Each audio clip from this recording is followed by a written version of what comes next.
So thank you so much, you folks, for spending time with me today, hanging out. There will be a lot more, like Randy mentioned, a lot more artists coming today as well as tomorrow and Sunday. But I'd just like to leave you with this song that pretty much got me totally hooked with Hawaiian music, if you will.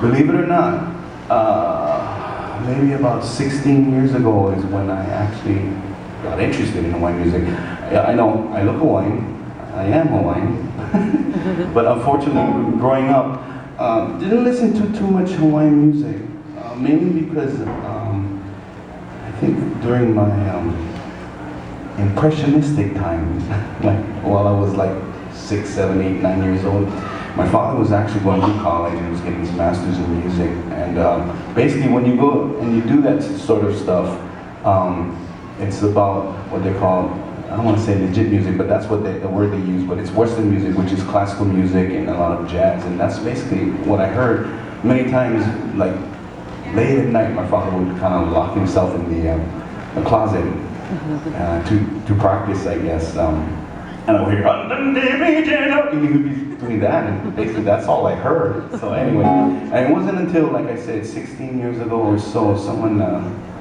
kind of introduced me to this beautiful piece, and it just kind of wowed me, like incredible. I love the melody.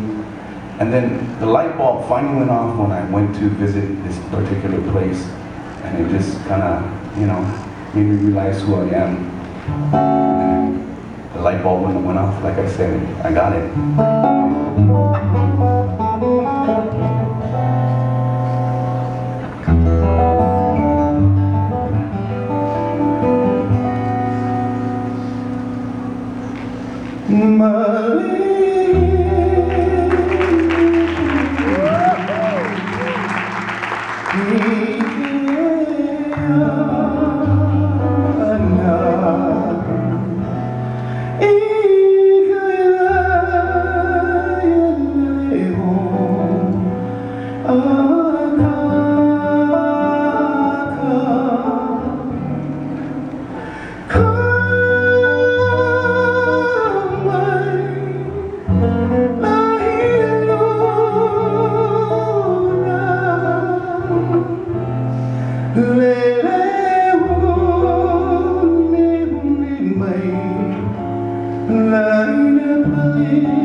gentlemen, Nathan Aweau.